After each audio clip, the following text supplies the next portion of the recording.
Hello दोस्तों, आप सभी का मेरे YouTube चैनल में स्वागत है। आज हम पढ़ेंगे क्लास 10 का चैप्टर 2 अम्ल क्षारक एवं लवण का लेक्चर 2, जिसमें आज का हमारा टॉपिक है अम्ल एवं क्षारक के रासायनिक गुणधर्म, chemical properties of acid and bases. तो चलिए स्टार्ट करते हैं हमारा आज का टॉपिक, अम्ल एवं क्षारक के रासायनिक गुणधर्म। हमने अलग अलग सूचकों के साथ अम्ल एवं क्षारकों के गुणों को समझा। जैसे कि हमने पहले कक्षा में प्रीवियस क्लास में पढ़ा था कि जो अम्ल किस प्रकार से हम अम्ल एवं क्षारकों का पहचान सूचकों के द्वारा कर सकते हैं।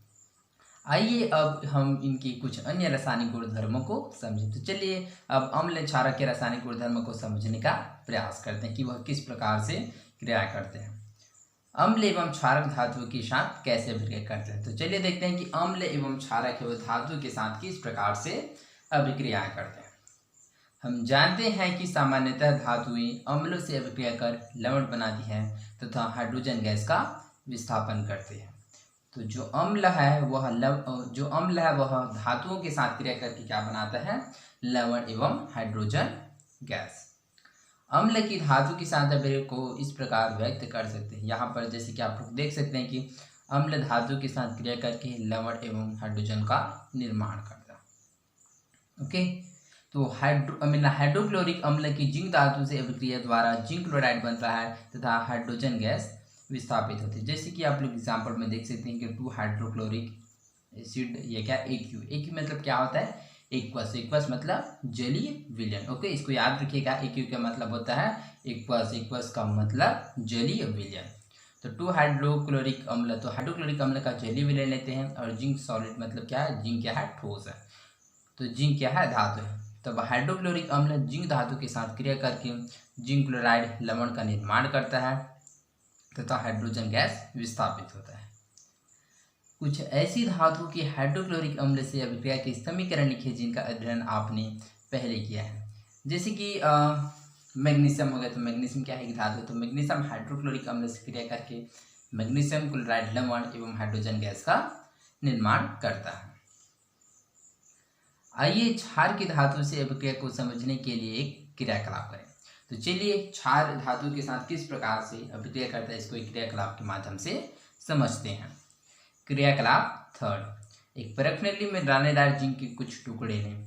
परखनली में 2 ml तनु सोडियम हाइड्रोक्साइड का विलयन डालें। चित्र 2। जैसे कि आप लोग चित्र 2 के अनुसार देख सकते हैं कि जो परखनली में है वो दानेदार जिंक के टुकड़े लेते हैं। उसके पश्चात 2 ml तनु सोडियम हाइड्रोक्साइड का विलयन लेते हैं। दानेदार जिंक के टुकड़ों की सतह पर आपको क्या परिवर्तन दिखाई देता है। तो दानेदार के जिंक के टुकड़ों की सतह पर यह परिवर्तन दिखाई देता है कि जो दानेदार जिंक है वह तनु सोडियम हाइड्रोक्साइड के विलयन के साथ अभिक्रिया करता है और गैस का निर्माण करता है। निकलने वाली गैस का परीक्षण आप कैसे करेंगे। तो निकलने वाली गैस का परीक्षण हम लोग को क्या है, जलती हुई माचिस के तिले को बीकर के ऊपर रखते हैं। तो जो माचिस के जो तिले है, जो जलती हुई माचिस के तिले है, वह पॉप साउंड के साथ वह जलने लगता है, जिससे हमको इस आसानी से पता चल जाता है कि जो बनने वाला जो गैस है वह हाइड्रोजन गैस है। इस अभिक्रिया को इस प्रकार व्यक्त कर सकते हैं। जैसे कि इस अभिक्रिया को हम लोग इस प्रकार से लिख सकते हैं, जैसे 2 सोडियम हाइड्रोक्साइड एक्वस मतलब सोडियम हाइड्रोक्साइड का जलीय विलयन जिंक के साथ क्रिया करके क्या है, सोडियम जिंक के लवण का निर्माण करता है तथा हाइड्रोजन गैस का क्या है, विस्थापन होता है। कुछ धातुएं क्षारों के साथ विक्रिया कर लवण बनाती है तथा हाइड्रोजन गैस मुक्त करते हैं। तो कुछ धातुएं ऐसे भी है जो क्या है, क्षारों के साथ क्रिया करता है और क्या है, लवण बनाता है तथा हाइड्रोजन गैस मुक्त करता है। चित्र 2, दानेदार जिंक की तनु सोडियम हाइड्रोक्साइड के साथ अभिक्रिया तथा हाइड्रोजन गैस का परीक्षण। तो आप लोग देख सकते हैं कि दानेदार जिंक तनु सोडियम हाइड्रोक्साइड का विलयन, क्वथन नली एवं होल्डर। तो चलिए आगे बढ़ते हैं। अम्ल धातु कार्बोनेट एवं धातु हाइड्रोजन कार्बोनेट के साथ कैसे अभिक्रिया करते हैं। तो चलिए देखते हैं कि अम्ल धातु कार्बोनेट एवं धातु हाइड्रोजन कार्बोनेट से किस प्रकार से अभिक्रियाएं करते हैं। आइए इसे एक क्रियाकलाप द्वारा समझें। तो चलिए इसको हम लोग एक क्रियाकलाप के द्वारा समझते हैं। क्रियाकलाप 4, एक परख नली में 0.5 ग्राम सोडियम कार्बोनेट ले अब इस प्रयोगनल में लगभग 2 मिलीलीटर तनु हाइड्रोक्लोरिक अम्ल थिसिल फनल द्वारा डाले। चित्र थर्ड, जैसे कि चित्र थर्ड में आप लोग देख सकते हैं कि यहाँ सोडियम कार्बोनेट लेते हैं तथा थिसिल फनल के द्वारा क्या है तनु हाइड्रोक्लोरिक अम्ल लेते हैं। क्या कोई परिवर्तन दिखाई दिया? तो हाँ, उसमें क्या है परिवर्तन दिखाई दे रहा है। जो सोडियम कार्बोनेट है वह तनु हाइड्रोक्लोरिक अम्ल के साथ क्रिया करता है, जिसके कारण वो क्या है कार्बन डाइऑक्साइड का क्या है निर्माण करता है। जैसे कि आप लोग देख सकते हैं कार्बन डाइऑक्साइड गैस के बुलबुले। निकलने वाली गैस कार्बन डाइऑक्साइड है, इसका परीक्षण आप किस प्रकार करेंगे? तो निकलने वाली गैस कार्बन डाइऑक्साइड है, इसका परीक्षण हम लोग क्या है कैल्शियम हाइड्रोक्साइड का विलयन या चूने का पानी से करेंगे। तो जो कार्बन डाइऑक्साइड है वह कैल्शियम हाइड्रोक्साइड के विलयन से क्या क्रिया कर रहा तथा वह जो चूने का पानी है उसको क्या करता है दूधिया कर देता है, जिससे हम लोग पता कर सकते हैं कि जो निकलने वाली गैस है वह कार्बन डाइऑक्साइड गैस है। यही क्रियाकलाप अब आप सोडियम कार्बोनेट के स्थान पर सोडियम हाइड्रोजन कार्बोनेट लेकर दोहरा। ठीक इसी अभिक्रिया को क्या है हम लोग सोडियम कार्बोनेट के स्थान पर सोडियम हाइड्रोजन कार्बोनेट लेकर क्या है दोहराते हैं, मतलब इस अभिक्रिया को दोबारा करते हैं। तो आप लोग देख सकते हैं कि जो धातु कार्बोनेट या जो धातु हाइड्रोजन कार्बोनेट है वो अम्ल के साथ क्रिया करके लवण कार्बन डाइऑक्साइड एवं जल का निर्माण करते हैं।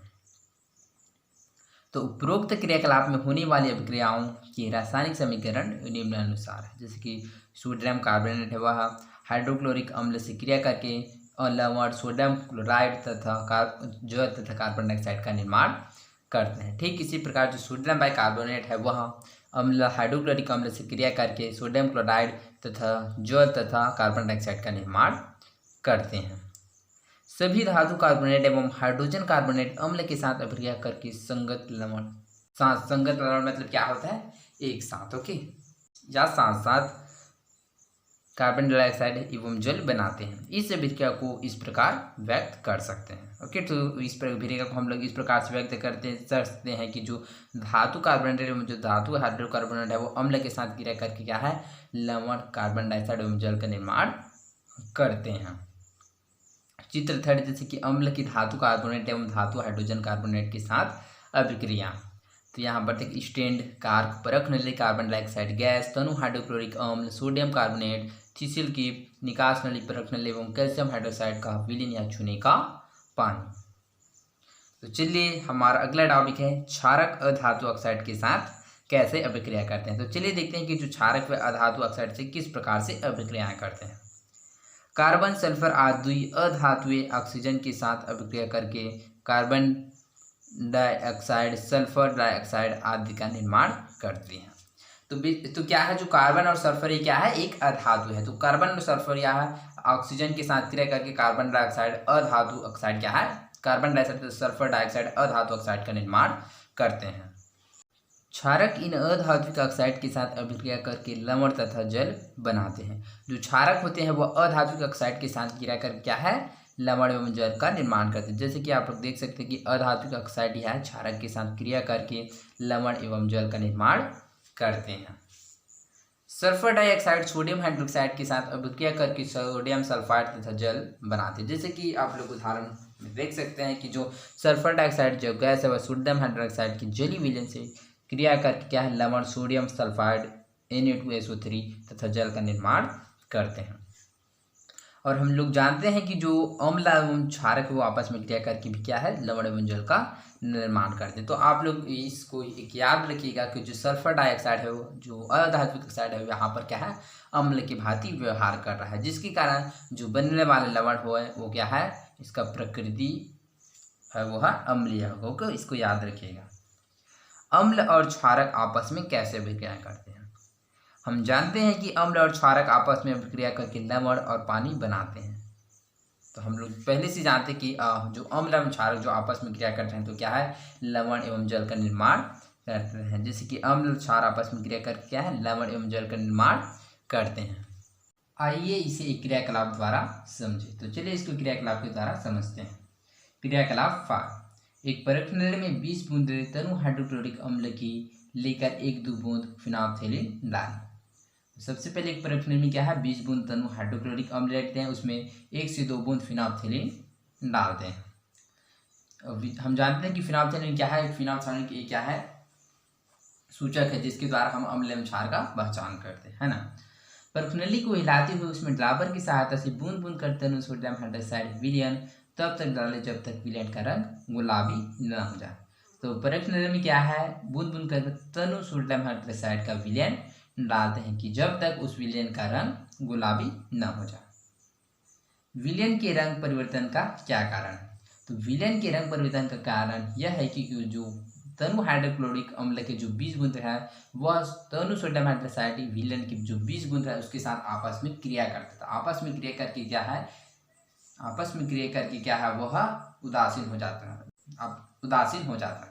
फिर उसमें क्या उसके पश्चात हम लोग तनु सोडियम हाइड्रोक्साइड और डालते हैं, तो वो जो तनु सोडियम हाइड्रोक्साइड है वह फिनोल्फथालीन की उपस्थिति में अपना रंग परिवर्तन करता है, जिसके कारण उसका रंग क्या है वह गुलाबी हो जाता है।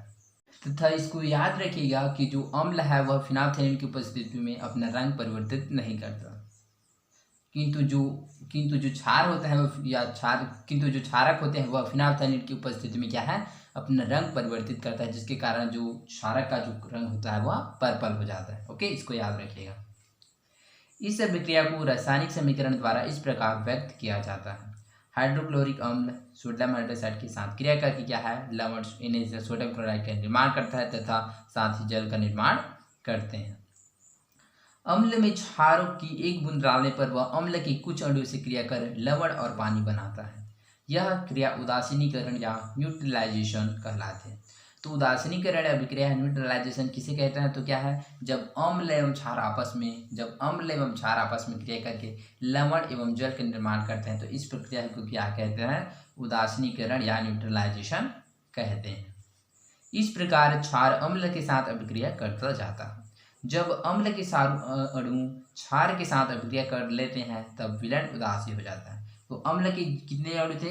20 बूंदे, है ना। तो अम्ल के जितने 20 बूंदे हैं वह क्षार के 20 बिंदु के साथ आपस में क्रिया करते हैं, तो क्या हो जाता है वह विलयन क्या हो जाता है? उदासीन हो जाता है।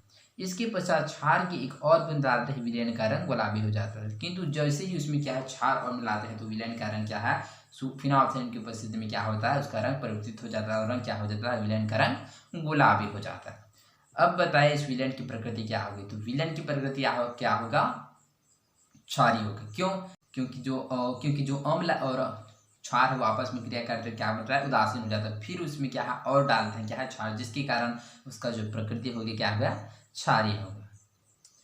प्रश्न, धातु की तनु हाइड्रोक्लोरिक अम्ल से होने वाली अभिक्रिया को एक उदाहरण द्वारा समझाएं। हम जानते हैं कि धातु तनु हाइड्रोक्लोरिक अम्ल से क्रिया करके लवण का निर्माण करते तथा हाइड्रोजन गैस विस्थापन करते हैं, है ना। जैसे कि जिंक इसके साथ हाइड्रोक्लोरिक अम्ल के साथ क्रिया करते हैं तो जिंक क्लोराइड का लवण बनाता है तथा हाइड्रोजन गैस को विस्थापित करता है। कैल्शियम हाइड्रोजन कार्बोनेट के हाइड्रोक्लोरिक अम्ल से होने वाली अभिक्रिया का संतुलित रासायनिक समीकरण लिखिए। ओके, तो कैल्शियम हाइड्रोजन कार्बोनेट है वो हाइड्रोक्लोरिक अम्ल से क्रिया करके लवण, कार्बन डाइऑक्साइड एवं जल का निर्माण करता है। अधात्विक ऑक्साइड की प्रकृति अम्लीय होती है, उदाहरण दीजिए। तो जैसे कि हमने पहले देखा था कि जो अधात्विक ऑक्साइड है वह क्षारक के साथ क्रिया करके लवण एवं जल का निर्माण करता है। जैसे कि हम लोग सल्फर डाइऑक्साइड के बारे में पढ़े थे। जो सल्फर डाइऑक्साइड है वह क्षारक सोडियम हाइड्रोक्साइड के साथ क्रिया करके लवण, सोडियम सल्फाइड तथा जल का निर्माण करता है। तो यहाँ पर जो सल्फर डाइऑक्साइड वह क्या है? अम्ल के भांति व्यवहार करता है, जिसके कारण जो इसके जो बनने वाली जो लवण है वह उसके प्रकृति क्या होता है? अम्लीय होता है। अतः अधातुक ऑक्साइड की प्रकृति अम्लीय होती है। ओके, तो चलिए आगे बढ़ते हैं। क्या अम्ल और क्षार विद्युत का चालन करते हैं? तो चलिए देखते हैं कि जो अम्ल है और क्षार है वो विद्युत का चालन करते हैं या नहीं। आइए इसे समझने के लिए क्रियाकलाप करें। तो चलिए हम इसको क्रियाकलाप के द्वारा समझते हैं। क्रियाकलाप 6, 100 ml का एक बीकर लेकर उसमें 50 ml तनु हाइड्रोक्लोरिक अम्ल लें। तो क्या है 100 ml का क्या है एक बीकर लेते हैं जिसमें 50 ml तनु हाइड्रोक्लोरिक अम्ल लेते हैं। एक रबर कार्क पर 2 आल्पिन लगाकर बीकर में रख दीजिए। चित्र 4, जैसे कि चित्र 4 के अनुसार क्या है रबर का कार्क लेते हैं जिसमें 2 आल्पिनों को लगा देते हैं। चित्रानुसार आल्पिनों को 9 वोल्ट की एक बैटरी, टार्च की एक बल्ब तथा स्विच को तांबे के तार के माध्यम से जोड़ दीजिए। तो इसमें क्या है, सबसे पहले 9 वोल्ट की बैटरी लेते हैं, बल्ब लेते हैं, स्विच तथा सभी को क्या है तांबे के तार से जोड़ते हैं, जिसके कारण एक क्या है परिपथ प्राप्त होता है। क्या बल्ब जला? तो हाँ बल्ब जला। क्यों? क्योंकि जो हाइड्रोक्लोरिक अम्ल है वो तनु विलयन की स्थिति में क्या है दो भागों में बढ़ जाता है, एक H+ आयन और दूसरा Cl-, धनात्मक और ऋणात्मक आयन, जिससे क्या है इस परिपथ में क्या है धारा प्रवाहित होता है, जिसके कारण क्या है जो बल्ब है वो जल जाता है। इसी प्रक्रिया को तनु सोडियम हाइड्रोक्साइड विलयन के साथ दोहराइए। तो इसी प्रक्रिया को क्या है तनु सोडियम हाइड्रोक्साइड का विलयन लेकर क्या कहते हैं, दोहराते हैं। क्या बल्ब अब भी जला? तो हाँ बल्ब अब भी जला। क्यों? क्योंकि जो जो सोडियम हाइड्रोक्साइड है उसका तनु विलयन क्या है, उसका जो तनु विलयन है वो भी क्या है दो भागों में बढ़ जाता है, Na+ और OH-, जिसके कारण इसमें क्या है इस परिपथ में धारा प्रवाहित होता है और बल्ब जल जाता है। जैसे कि आप चित्र 4 में देख सकते हैं। चित्र 4, अम्ल या क्षार के जलीय विलयन में विद्युत चालन। 9 वोल्ट की बैटरी, बल्ब, स्विच, तांबे का तार, बीकर, आलपिन, रबर का कारक, तनुकृत अम्लीय क्षारीय विलयन। कक्षा 9वीं में हमने क्रियाकलाप के द्वारा समझा है कि आयनिक यौगिकों के जलीय विलयन में विद्युत धारा प्रवाहित करने पर बल्ब जलने लगता है। तो आप लोगों ने कक्षा 9वीं में इससे रिलेटेड क्रियाकलाप किया होगा, तो आप लोगों ने देखा होगा कि जो आयनिक यौगिक है उसके जलीय विलयन में विद्युत धारा प्रवाहित करने पर बल्ब जलता है। तो ये आयनिक यौगिक क्या होता है? तो आयनिक यौगिक वह यौगिक जो किसी विलयन में धन आयन व ऋण आयन घटकों में टूट जाता है आयनिक यौगिक कहलाता है। जैसे कि हाइड्रोक्लोरिक अम्ल में 2 आयन घटकों H+ और Cl- में टूटा है, उसी प्रकार सोडियम हाइड्रोक्साइड भी Na+ और OH- में टूटता है। इससे यह निष्कर्ष निकलता है कि आयनिक पदार्थ विलयन में अपने आयनों में विभक्त होकर विद्युत का चालन करते हैं। तो सही बात है कि जो आयनिक पदार्थ होते हैं क्या है अपने आयन में विभक्त होता है, जिसके कारण क्या है विद्युत का चालन करते हैं। इसी प्रकार उपरोक्त क्रियाकलाप में अम्ल और क्षार के विलयन द्वारा विद्युत चालकता यह प्रदर्शित करते हैं कि अम्ल और क्षार का भी आयनीकरण होता है। तो इसमें विलयन के द्वारा जो विद्युत चालकता है, जो विद्युत का जो चालन होता है, यह प्रदर्शित करता है कि जो अम्ल और क्षार का है वह आपस में क्या होता है अपने आयनों, पॉजिटिव आयन और नेगेटिव आयन, धनात्मक एवं ऋणात्मक आयन में क्या होता है टूट जाता है। तो आज के लिए बस इतना ही। चलिए देखते हैं कि आज हमने क्या क्या सीखा। तो सबसे पहले हमने जाना कि जो अम्ल एवं क्षारक है वो धातुओं के साथ क्रिया करके लवण का निर्माण करते हैं तथा हाइड्रोजन गैस क्या है विस्थापित करते हैं। उसके पश्चात हमने देखा कि जो अम्ल है वो धातु कार्बोनेट एवं धातु हाइड्रोजन कार्बोनेट के साथ क्रिया करके लवण, जल एवं कार्बन डाइऑक्साइड का निर्माण करते हैं। उसके पश्चात हमने जाना कि जो क्षारक है वह अधातु ऑक्साइड के साथ क्रिया करके लवण एवं जल का निर्माण करते हैं। और इसमें एक बात यह ध्यान रखना है कि जो अधात्विक ऑक्साइड है या फिर जो यहाँ पर जो सल्फर डाइऑक्साइड है वो यहाँ पर क्या है क्षारक के साथ क्रिया करके क्या है लवण का निर्माण करते हैं। तो ये है जो यहाँ पर जो अधात्विक ऑक्साइड है वह यहाँ पर जिसका क्या है अम्ल की तरह व्यवहार करता है, जिसके कारण जिसका जो बनने वाला लवण है वह सोडियम सल्फाइड, उसका जो प्रकृति होगा वो क्या होगा अम्लीय होगा। इसके पश्चात हमने जाना कि जो अम्ल और क्षारक आपस में क्रिया करके लवण एवं जल का निर्माण करते हैं। और हमने न्यूट्रलाइजेशन या उदासीनीकरण अभिक्रिया के बारे में जाना। तो न्यूट्रलाइजेशन या उदासीनीकरण अभिक्रिया किसे कहते हैं? तो जब अम्ल एवं क्षार आपस में क्रिया करके लवण एवं जल का निर्माण करते हैं तो इस प्रक्रिया को ही क्या कहते हैं न्यूट्रलाइजेशन या उदासीनीकरण कहते हैं। इसके पश्चात हमने जाना कि जो अम्ल और क्षार है वह विद्युत का चालन करते हैं, क्योंकि अम्ल और क्षार दोनों क्या है धनात्मक एवं ऋणात्मक आयन देते हैं, जिसके कारण यह विद्युत का चालन करते हैं। आज के लिए बस इतना ही, मिलते हैं अगले वीडियो में। धन्यवाद।